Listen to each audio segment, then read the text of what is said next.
విద్యుత్ ఆర్చిజన్ జేఏసీ ధర్నా కార్యక్రమంలో మాట్లాడుతున్న సిఐటియు జిల్లా ఉపాధ్యక్షులు మైపాల్ మాట్లాడుతూ ప్రభుత్వం ఇచ్చిన హామీలు అమలు చేయాలని, అందరినీ ప్రభుత్వ ఉద్యోగులుగా గుర్తించాలి, ఖాళీ పోస్టులను భర్తీ చేయాలి, ప్రమోషన్లు ఇవ్వాలి, పెండింగ్ పీఆర్సీలు, పెండింగ్ డిఏలు ఇవ్వాలని, బెనిఫిట్స్ పెన్షన్ సౌకర్యం కల్పించాలని నేడు వికారాబాద్ జిల్లా కేంద్రంలో వంట వార్పు కార్యక్రమం సందర్భంగా మాట్లాడుతున్న నాయకులు. ఈ కార్యక్రమంలో జిల్లా వ్యాప్తంగా ఉద్యోగ కార్మికులు, జేఏసీ నాయకులు పాల్గొన్నారు.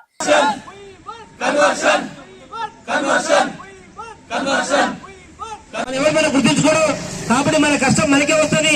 కష్టం మనం సగు చేయాలి, సగు చేసి సమస్య పరిష్కారం అవుతుంది. మన స్వతంత్ర పోరాటంలో అనేక మంది పోరాటం చేశారు, అనేక మంది చచ్చిపోయారు. స్వతంత్రం వచ్చింది, తెలంగాణ ఉద్యమంలో కూడా అనేక మంది చచ్చిపోయారు. మరి తెలంగాణ వచ్చింది, కానీ తెలంగాణ వచ్చిన ఈ రోజు ఎవరు బాగుపడ్డారు? 119 ఎమ్మెల్యేలు, మాజీ మంత్రులు, ఇప్పుడున్న ఎమ్మెల్యేలు మంత్రులు బాగుపడతారు తప్ప ఈరోజు ఎవరు కూడా ఈరోజు పక్కన స్కూల్ విద్యార్థులకు, టీచర్లకు, రైతులకు మనకి ఎవరికైనా ఉపయోగపడదని ఎవరికేమీ ఉపయోగపడలేదు. కాబట్టి దొంగలు లోన్లు పంచుకున్నట్లు వాళ్ళే బాగుపడతారు. కాబట్టి మన మంది ఖచ్చితంగా సగులు చేయాలి. మన సమస్య పరిష్కారం అయినాక ఈరోజు వంటవరపు చేస్తా ఉన్నాం. వంటవరపే కాదు, అవసరమైన నిరాదీక్ష చేయాలి, అవసరమైతే రోడ్లు బంద్ చేయాలి, అవసరమైతే బంధు పిలుపు ఇవ్వాలి, అవసరమైతే బట్టలు అర్ధనగ్న ప్రదర్శన చేయాలి, అవసరమైతే మనము తవల వరకు ఖర్చు పెడతాను, పిచ్చ పడుకోవాలి, ఈ గవర్నమెంట్ ఇజ్జత్ తీయాలి. నీవు గతంలో ఇచ్చిన హామీలు ఏమైంది? మాకు ఇచ్చిన నిరాదీక్ష ఇంద్రపాల్ గారు కూర్చున్న దీక్షలో ఇచ్చిన హామీలు ఏమైంది? మేము పెళ్ల కింద కూర్చున్నాం, అప్పుడు మాకు ఇచ్చిన హామీలు ఏమైంది? మా అసెంబ్లీ నా గురించి ఎందుకు మాట్లాడుతున్నామని చెప్పి మనం నిలదీయాలి. ఈ ప్రభుత్వం ఇజ్జత్ తీసినాక సమస్య పరిష్కారం కాదు. ఈరోజు మా ఇళ్లలో మన పిల్లలు ఉన్నారు. మన పిల్లలు ఈరోజు పొద్దున్న లేస్తే మనం ఇక ధర్నాకు వస్తా ఉంటే ఏమంటారు వాళ్ళు? నాయన నీ పొద్దున వచ్చినా ఏం చేస్తామంటారు?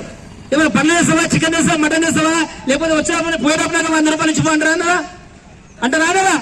జమల పైసలు మనకు లేవు, కొంచెం టెండి కింద కిరాయి కట్టమంటే పైసలు లేని పరిస్థితి, చాలా ఇబ్బంది పడుతున్న పరిస్థితి ఉంది. కాబట్టి ఈ ప్రభుత్వం మన ఇబ్బంది పెడతా ఉంది.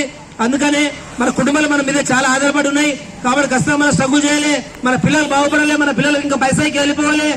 మనలాగా ధర్నా చేయొద్దు. ఈ రోజు మంచిగా బతకాలి, చదవాలంటే కూడా మనకు ఖచ్చితంగా మన స్ట్రగుల్ అవసరం. ఎందుకంటే స్ట్రగుల్ చేయకపోతే ఏ సమస్య పరిష్కారం కాదు. కాబట్టి ఈ రోజు ఇంత ఎండలు పడుతున్నాయంటే రేపు పొద్దున వర్షం వస్తుందని కదా మనకు సంకేతాలు, అవునా కదా? ఈ రోజు ఎండ పడుతుంది, రేపు పొద్దున వర్షం వస్తుందని కదా, వర్షం తర్వాత మన చలికాలం వస్తుంది కదా. కాబట్టి కాలం మారుతూ ఉంటది. కాబట్టి మన పోరాటం ఎప్పుడు వృధా కాదు. కాబట్టి మన ఖచ్చితంగా సమస్య పరిష్కారం అవుతుంది. మనం స్ట్రగుల్ చేయాలి. బాలు ఎంత స్పీడ్ లో కొట్టే అదే స్పీడ్ లో బాలు వస్తుంది. కాబట్టి ప్రభుత్వం మనతో చర్చ జరిపే వరకు ఖచ్చితంగా మన ధర్నా మదనం విరమించొద్దు, పోరాటం విరమించొద్దు.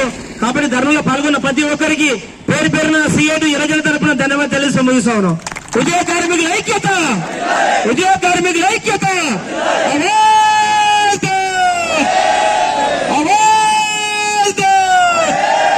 గుర్తించాలి ప్రభుత్వ ఉద్యోగులు, గుర్తించాలి ప్రభుత్వ ఉద్యోగులు, అమలు చేయాలి ప్రభుత్వం ఇచ్చిన హామీలు వెంటనే, రేపు ప్రభుత్వం ఇచ్చిన హామీలు వెంటనే అమలు చేయాలి. పరిష్కరించాలి కార్మికుల సమస్యలు వెంటనే, గుర్తించాలి ప్రభుత్వ ఉద్యోగులు, ఉద్యోగ కార్మికుల ఐక్యత. ధన్యవాదాలు.